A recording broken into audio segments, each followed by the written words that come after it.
എല്ലാവർക്കും നമസ്കാരം. എൻ്റെ ഒരു പുതിയ വീഡിയോയിലേക്ക് എല്ലാവർക്കും സ്വാഗതം. നമുക്കിന്ന് അമരപ്പയർ വെച്ച് എങ്ങനെയാണ് കയ്പൊന്നും ഇല്ലാത്ത നല്ലൊരു തോരൻ തയ്യാറാക്കുന്നതെന്ന് നോക്കാം. എല്ലാവരും ഇതൊന്ന് ട്രൈ ചെയ്ത് നോക്കണം.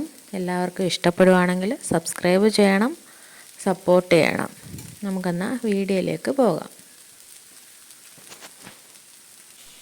ആദ്യമായിട്ട് നമുക്ക് തോരൻ വെക്കാൻ വേണ്ടിയിട്ട് നന്നായിട്ട് കഴുകി നല്ല ചെറുതായിട്ട് അരിഞ്ഞ് എടുക്കണം.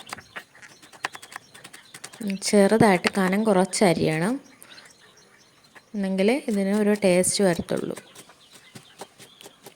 അതിനുശേഷം നമുക്ക് ഒരു പാനിലേക്ക് ഇട്ട് വെള്ളം ഒഴിച്ച് ഒന്ന് തിളപ്പിച്ചെടുക്കാം. ഒരുപാട് അങ്ങ് വേവേണ്ട ആവശ്യമില്ല. നമുക്ക് ഒരു തിള വന്നാൽ മാത്രം മതി. എന്താണെന്ന് വെച്ചാൽ ആ കയ്പ്പ് അങ്ങ് മാറാൻ വേണ്ടിയിട്ടാണ്. ഒന്ന് തിളപ്പിച്ച് നമുക്ക് എടുക്കാം. അടച്ച് വെച്ച് നമുക്ക് തിളപ്പിച്ചെടുക്കണം. ഇത് നന്നായിട്ടൊന്ന് തിളച്ച് വന്നിട്ടുണ്ട്. ഒരുപാടങ്ങ് വേവേണ്ട ആവശ്യമില്ല. വേവുന്നതിന് മുന്നേ തന്നെ നമ്മൾ തിളപ്പിച്ചങ്ങ് ഊറ്റിയെടുക്കാം.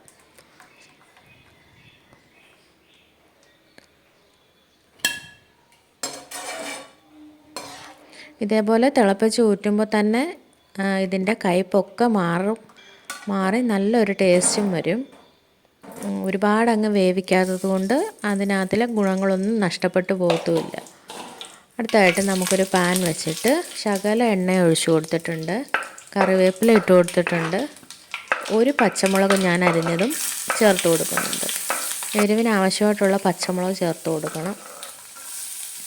അതിന് ശേഷം ഞാനിവിടെ ഒരു സവാള അരിഞ്ഞത് ചേർത്ത് കൊടുക്കുന്നുണ്ട്. അതിനുശേഷം നമുക്ക് ഇതുപോലെ ഊറ്റി വെച്ച അമരപ്പയറും കൂടെ നമുക്ക് ഇതിലേക്ക് ചേർത്ത് കൊടുക്കാം. ഇനി നമ്മൾ വെള്ളമൊഴിച്ച് വേവിക്കേണ്ട ആവശ്യമില്ല. കണ്ടില്ലേ, ഇതുപോലെ പൂർണ്ണമായിട്ടും ചേർത്ത് കൊടുത്തതിന് ശേഷം ഒന്ന് മിക്സ് ചെയ്യണം. ഒന്ന് മിക്സ് ചെയ്തതിന് ശേഷം നമുക്കിതിലേക്ക് വേണ്ടതൊക്കെ ചേർത്ത് കൊടുക്കാം. 1/2 ടീസ്പൂൺ മഞ്ഞൾപ്പൊടി ചേർത്ത് കൊടുക്കുന്നുണ്ട്. അതിനുശേഷം ആവശ്യത്തിനുള്ള ഉപ്പും നമ്മൾ ചേർത്ത് കൊടുക്കണം. അതിനുശേഷം നമ്മൾ വെള്ളം ഒന്നും ഒഴിക്കണ്ട, അല്ലാതെ തന്നെ ലോ ഫ്ലെയിമിലിട്ട് നമുക്ക് വേവിച്ചെടുക്കാം. അത് വേവുന്ന സമയം കൊണ്ട് നമുക്ക് അരപ്പും തയ്യാറാക്കാം.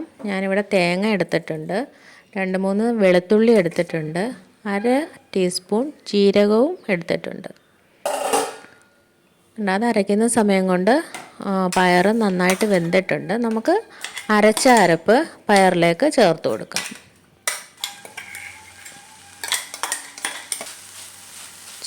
നമുക്ക് നന്നായിട്ടൊന്ന് മിക്സ് ചെയ്ത് കൊടുക്കണം. ഒരു 2-3 സെക്കൻഡ് നന്നായിട്ട് നമുക്കൊന്ന് മിക്സ് ചെയ്ത് കൊടുക്കാം. കണ്ടില്ലേ, തോരൻ ഇവിടെ തയ്യാറായി കഴിഞ്ഞു. എല്ലാവരും ഇതൊന്ന് ട്രൈ ചെയ്ത് നോക്കണം.